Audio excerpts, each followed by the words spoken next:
This is Campus News, reporting the top stories from colleges and universities. Next on Campus News, from the unique dances to the colorful clothes, see how American Indians honor their heritage. Students at Concordia aren't squirreling around as they track their furry friends. See how Concordia's campus is glowing with hope. But first, one university president takes a break from running the university to run the Boston Marathon. Thank you for joining us and welcome to Campus News. I'm Ariana Babcock. And I'm Jordan Schreier. Minnesota State University Moorhead president Ann Blackhurst is leading for the long run to complete her ultimate goal, the Boston Marathon. I've been following the MSUM president for miles all year about her journey to spread Dragon Pride around the country. Running with thousands and mile after mile, MSUM President Ann Blackhurst waved to the Twin Cities Marathon crowd, wearing Dragon Pride and a big smile. Almost done. The thumbs up at mile 24, she's ready to reach her ultimate goal, the Boston Marathon. This after completing her first marathon in honor of her 50th birthday. I thought it was going to be my one and only marathon, but within minutes of finishing, I thought I could do this faster.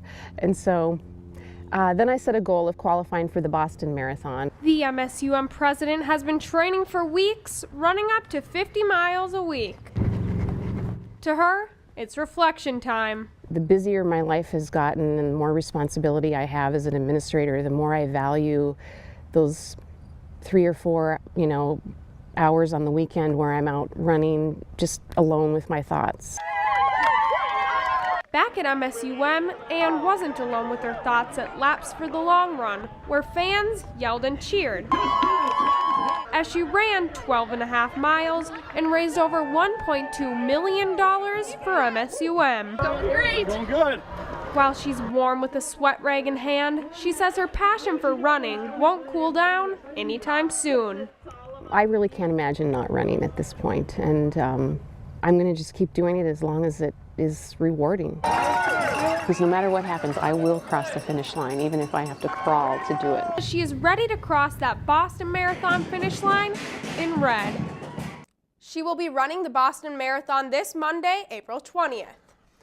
An anonymous donor gives MSUM $1.5 million. This donation will add to MSUM's record-breaking year. The university collected more than $10 million since July 1st. The money will go towards scholarships for business students based on school standing and financial need. The announcement on Tuesday said the donor is an alum from the 70s who just wanted to help out students. MSUM is the first campus in Minnesota using the Blue Light app to create a safer environment for its students. Haley Warnicki reports on how only 2 taps on a smartphone can bring emergency help. Student safety on college campuses is making headlines nationwide.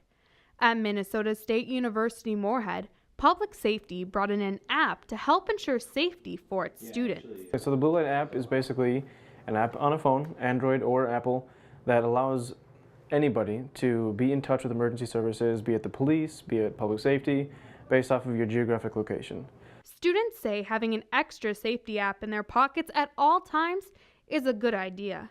Well, I take night classes, and I thought that since I walk home afterwards, that it's just a better idea to have the app be a little safer as I'm going home. The Blue Light app shows your location, and when you press Request Help, it calls Public Safety. The first thing Public Safety Dispatch will hear on the phone is Blue Light call activated at, and it'll give your geographic location in reference to a landmark. So even if you can't talk on the phone, we still can have help en route. Which is great because say you can't speak, say you drop the phone, say you only have time to push the button, we still know where to go. Other students just say they are comfortable with the security MSUM already has on campus. I stay in school most times in the evening, and I see them walk around campus, and I'm like, these guys are really doing their job because I see them almost every time, so I feel like we are safe. In the first 2 weeks alone, MSUM says 200 students have already signed up for the new Blue Light app. With photographer Eric Anderson, Haley Warnicki, Campus News. The Blue Light app is working with almost 40 campuses across the country and is expecting to expand over the summer. MSUM employees talk about steps to improve the university and make it a better place to work. Faculty members are meeting to discuss the results of a campus climate survey showing concerns on campus. MSUM plans to use the information to better address problems such as communication between departments and goals within the university. Faculty members say in order to make improvements, you have to address the issue in person. Today we're sharing those results and inviting groups to sit down, faculty, staff, together at tables, probably with people they maybe don't normally work with, and have conversations about that. You don't change the culture of an organization by email. You change it by sitting down and talking. The university plans on using the feedback from the survey to create future steps to improve the workplace. With graduation just around the corner, students may be done with homework, but the loan payments are just beginning. Sarah Erickson talked with some soon-to-be MSUM graduates about their plans for the future. With spring in the air, students are hanging out and gearing up to graduate in May. I've been ready to graduate since 4 years ago. Everything is pretty much lined up. Just got to send out some invitations to family and then I'm done.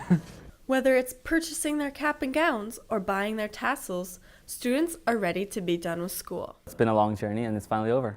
The college journey may be over, but the loans continue to rack up. I feel like whatever happens will happen, and I should work hard. I should be able to work hard enough that I should be able to make those payments. For some college students, not repaying your student loans may leave them locked out of the driver's seat. Minnesota, North Dakota, and 22 other states have laws saying if students don't pay their loans on time, they could lose their professional certifications or driver's license. If you're taking out the money, technically the state paid for it, and so if you don't pay back the state, then technically the state owns the licensure or the certificate. Honestly, I think it's an incentive for students to really try to get a job. But Emil knows he has his job lined up in Disney World. Yeah, I love it. And he is just hanging out and laying low, not letting the thought of repaying loans ruin the rewards of graduation. With photographer Darby Fike, Sarah Erickson, Campus News. MSUM's commencement will be Friday, May 15th. People from all walks of life gathered at Concordia College to take in a bit of culture at the powwow. And for one student and his family, the event was about more than the festivities. Reporter Andy Weston takes us to the celebration into the history of one American Indian family. The sounds of the drum echo the traditions of Native American culture. As the dances begin and the audience gets excited, one UND student recounts his family ties to the powwow. Our whole family has danced. My great-grandpa, my great-grandma, my grandparents, so it's been a long line of all of us dancing. 4 of those generations gather together to dance and celebrate their ancestry. And this is my granddaughter. She's going to be 2 in May. This is the first time she's danced, so she's pretty excited. She's a handful.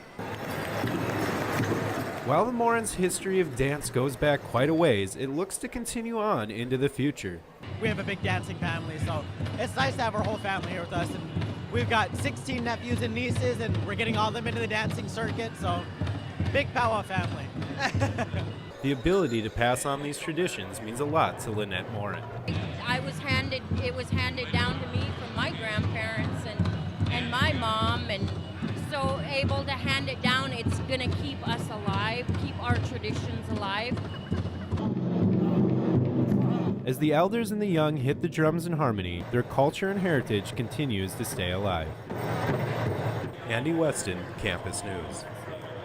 This is the 26th annual Woodlands and High Plains Powwow. The event was sponsored by M-State, MSUM, Concordia, and NDSU. Comedy helps people relax, laugh, and forget about their worries for a while, but for some, it may be offensive. Stand-up comedian Jessica Seeley helped spark a conversation among MSUM students about comedy's impact on minority groups. Hitting off the evening with some light snacks, the group watched some comedians and talked about how they used humor successfully or took things a little too far. The students also had the chance to write down some of their own experiences and try to find a humorous way to deal with them.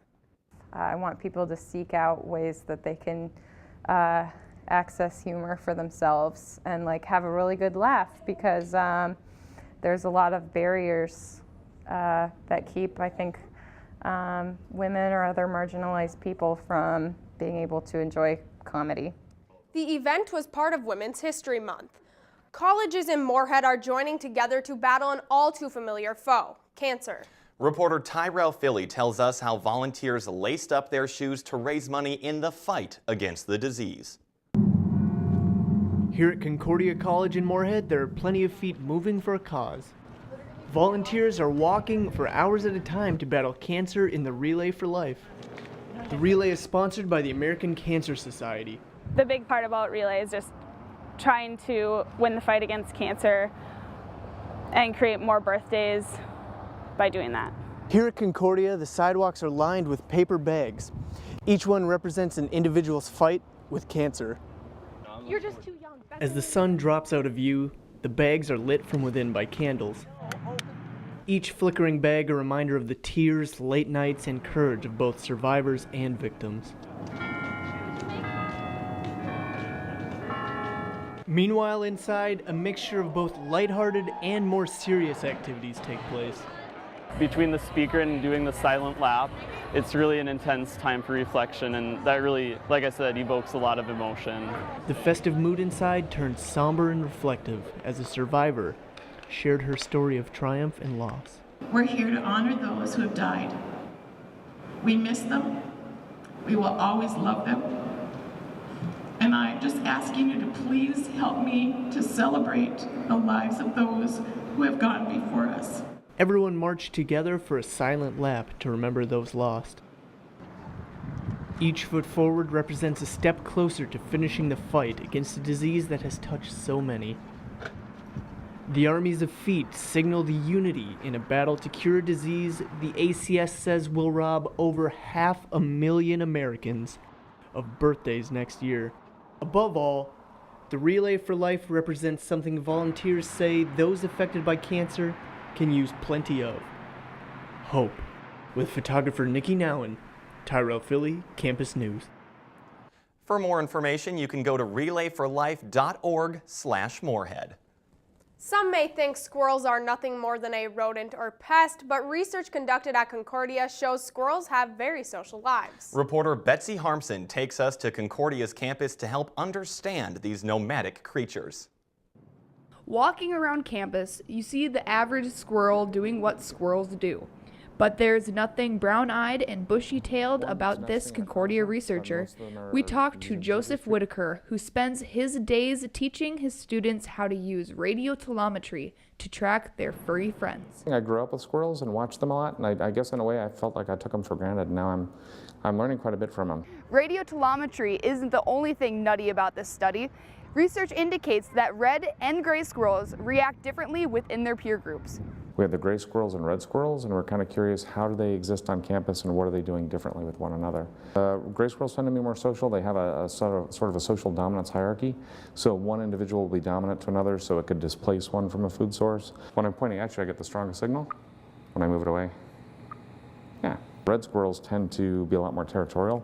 They'll have one main food source where they store their things, and that might actually be a generational, multi-generational food storage. The students try to be as humane as possible when trapping the squirrels. Even when placing the tracking devices around their neck to follow their locations around the Moorhead area. So we'll bring them back, and then we do anesthetize them. So we anesthetize them for the safety of the squirrel and for the researchers. Put the collars on, give them a couple hours to wake up, and then release them again. Put them on, cut off the excess, and it's just on a zip tie, so it stays on them, and then they do seem to come off after a while. With Concordia's help, we are one step closer to making a connection to the squirrels and maybe yielding more often at the crosswalk for these cuddly creatures. With photographer Jared Schumacher, Betsy Harmson, Campus News. Whitaker's crew has currently done 13 trapping sessions and collared 27 squirrels. A one-of-a-kind band is bringing a unique sound to San Juan College.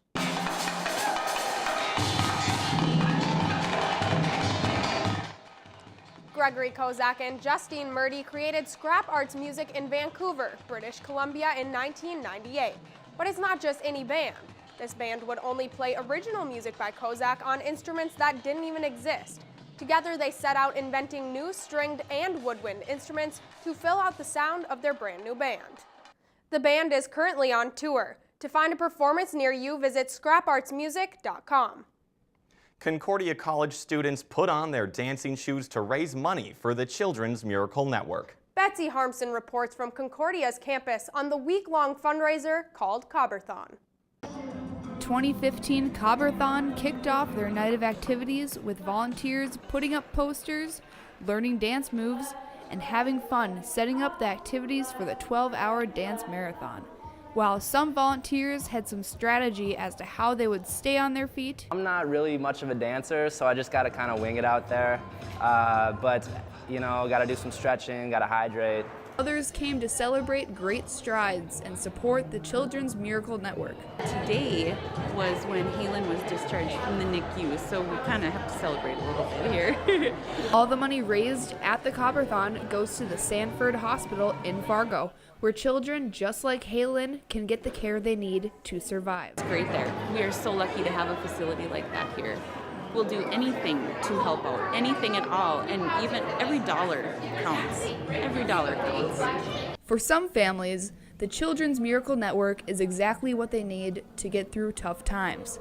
This program has touched the lives of the Garcia family along with the Concordia volunteers. It really resonates because of how similar they are to me when I was a kid. It could really happen to anyone, and I think that's probably what stuck with me the most. As the families are welcomed into the Knutson Center, the 12-hour dance marathon will have helped make a difference in the families' lives. Betsy Harmson, Campus News. The Cabrathon raised $17,000. All of the money is going to help build a teen wing at Sanford Hospital, currently being built in West Fargo. And now we turn it over to Shaylee Meyer for a look at this week's sports. Shaylee, athletes at Concordia are making some huge donations that could help save hundreds. That's right, Jordan. And while some athletes leave blood on the field, I met up with a few that are leaving it in bags for people who need it more. Every 2 seconds, someone in the U.S. needs blood, and more than 41,000 blood donations are needed every day. So where do these donations come from? Blood drives, organized around the nation, ranging from places like schools, businesses, and hospitals. This is the third year that we've been doing it here at Concordia, so technically we call this the Concordia Athletic Blood Drive. The Concordia football team ran the blood drive this year, along with the majority of the team donating, if they passed the interview process done by the United Blood Services. I didn't officially donate because I was out of the country, so I wasn't able to, but I tried, so next year I'll get it done. The Cobbers' goal was to receive 100 donations. The majority of the people donating were athletes, but not everyone had to be. I would say 75% of them are athletes, but we still try to get some of the regular students on campus, faculty, anybody that can help donate. Saves 3 lives, so why not? According to the United Blood Services, donations do, in fact, have an expiration date. Red blood cells usually last 42 days. Their specialists say that about 5% of the U.S. population is able to donate, but only 5% of that 5% actually do. On average, there are about 15.7 million blood donations each year. After seeing sold-out crowds at the NCAA regional tournament at Shields Arena, many were wondering why the Fargo-Moorhead area doesn't have a Division I hockey team. Reporter Thor Thompson talked to UND fans and MSUM President Ann Blackhurst to talk about their hockey hopes. University of North Dakota hockey fans took over Shields Arena for the NCAA regionals, and the support for hockey in Fargo-Moorhead was undeniable. While fans cheer for UND, they say they really want a local Division I team to root for. You can tell by the environment, the tournament being held here is absolutely fantastic for Fargo. We've really wanted Division I locally for quite a while. Fargo really supports the Sioux. They always have. In fact, I think over 40% of the season tickets at the Ralph have Fargo addresses. Shot! They score! MSU Moorhead addressed the push for hockey at a press conference in 2012, but couldn't complete the bid because of a shortage of private funding. Now, current MSUM President Ann Blackhurst says she still hears from supporters for hockey regularly and understands the important role that sports can play in promoting a university. Anytime I'm in the community speaking, it's almost a given that somebody is going to ask me about hockey and whether we're still considering it. And it is absolutely clear to me that athletics plays a major role in raising our visibility and making important connections with alumni, with the community, with potential donors. While there's still a possibility of adding a Division I hockey team in Moorhead, the idea isn't quite ready to hit the ice. At this point, there isn't a conference for us to join that's looking for teams to join it. And so without that opening, for the time being anyway, we're not actively considering adding hockey. This place is erupting. Despite the fans' wishes, there are many obstacles yet to be cleared before the first Division I puck drops in Fargo Moorhead. Thor Thompson, Campus News Sports. While some say it would be great to add a hockey program to the FM area, they don't come cheap. In 2012, MSUM's consultants came up with a $37 million price tag. After an appearance in the National College Baseball Association Division II World Series, the MSUM club baseball team finds themselves among the top teams in the nation. Tommy Thompson has more on the team's success. The MSUM club baseball team is back in full swing after their successful fall season. Head coach Matt Peck says the team is poised for another good season. We've got a roster of 24 guys this year. We've got a lot of great depth at a lot of positions and definitely a lot of talent. It's nice to have options as a coach writing the lineup, and I know that anybody we put in, we're going to have a shot to win the game. Pitcher and outfielder Tyler Schmidt says one of the team's best attributes is the bond they share. The team is definitely very good friends. A lot of the guys on here live together, we hang out a lot. Jeremy Boncha says the team's success proves that a club sport can be taken seriously. It's a close group. It's actually a competitive league. I mean, a lot of people think of club ball as, slacking off. It's actually really fun to come and play with a good group of guys and also compete at the same time. The team is looking to step up to the plate and compete once again at the national level. Tommy Thompson, Campus News Sports. The NCBA Division II World Series will take place May 15th through the 19th in Pittsburgh, Kansas. The MSUM women's tennis team has seen a big turnaround from last year as they hold the 3rd seed with the NSIC tournament around the corner. Turner Blofis takes us to Courts Plus for a look at the improved Dragons. Last season, the MSUM tennis team finished 6th in the NSIC standings. With another year under their belts, the Dragons returned a bulk of their roster and have shot up to 3rd in the conference. I would say a big focus has been on starting out the matches strong and doing well in our doubles, and that's really improved over last year. So we've tried to have much stronger starts than in the past, and it shows because all of our top doubles teams all have winning records. Last year, Andrea Runling was an assistant coach for MSUM. This season, with 1 year of eligibility left, Runling joined her fellow Dragons on the court. It's been a lot of fun being back again this year. That was probably the biggest reason why I decided to come back, is I just miss competing. Runling's coaching experience has made her an ideal team leader, and her teammates aren't afraid to ask for tips. I mean, every once in a while they'll ask if they're doing something wrong in practice. They'll kind of ask, "Hey, have you noticed anything?" But I mean, they're all really talented players, so they kind of know what to correct and what not to. So. Another leader for MSUM is junior captain Ashley Wood. The experienced Dragon said she's proud of her team's accomplishments and believes this is the best MSUM team she has been a part of. It's always good to have a goal to be going out and playing your hardest. Ideally, we always want to be the best in our conference. That's the end goal, is to make the MSUM tennis team really successful. With photographer Meg Keim, Turner Blofis, Campus News Sports. The Dragons host Gustavus Adolphus Sunday at Courts Plus. In an epic battle for bragging rights, the U.S. Naval Academy is going to war with St. John's College in a true gentleman's sport, croquet. That's right, this year marks the 33rd annual croquet competition between the U.S. Naval Academy and their long-term rivals, the St. John's Johnnies. The slogan for this year is "Keep Calm and Croquet On." The two face off today at 1 p.m. Spectators can purchase a t-shirt emblazoned with the slogan or choose between St. John's or Navy-themed bow ties to show their support. I honestly love their slogan, "Keep Calm and Croquet." I don't know, it's so catchy. I'd get one of those t-shirts. I'd get some of those bow ties, but I don't know which one I could choose. There's just so many I'd probably want.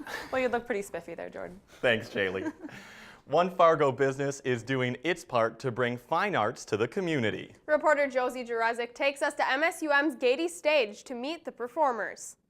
They've come from all around, Portland, Boston, Bozeman, all to bring opera to students and the community here in Fargo Moorhead. I get to do this amazing thing. I get to sing some of the greatest works of music ever composed of the past 400 years, and I want other people to hear these compositions. They're part of Gate City Bank's Young Artist Program, founded to bring and coach professional singers here through the Fargo Moorhead Opera. They say they're pleased to do something that's both a passion and a calling. They're motivated to show others that opera doesn't have to be just a hobby. This is us, and we're doing it, and we're performing, and we're traveling, and we all are here, doing concerts day in and day out. But they say it's not just for those with operatic inclinations. We hear a lot of really wonderful music on pop radio, but there's this whole other side of music in the classical realm that a lot of people think are just for a very small population, and they're really not. Anyone can listen and fall in love with this music the way that we all have. Their goal? To make opera for everyone and inspire other performers in the process. With photographer Alicia Lape, Josie Jurezic, Campus News.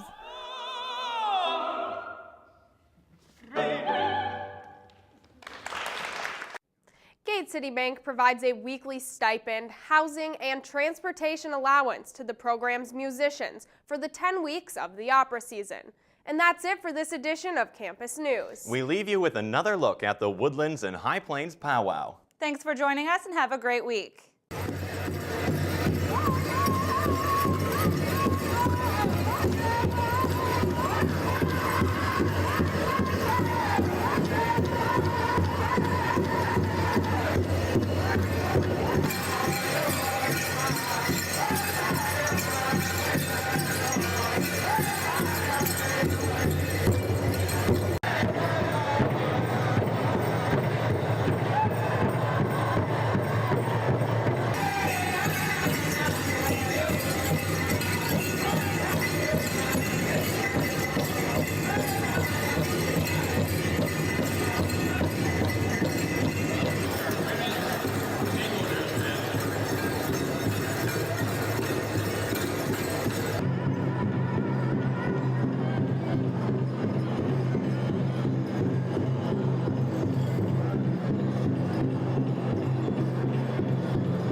Campus News is produced by the Television News Workshop in the School of Communication and Journalism at Minnesota State University Moorhead in cooperation with Prairie Public Television.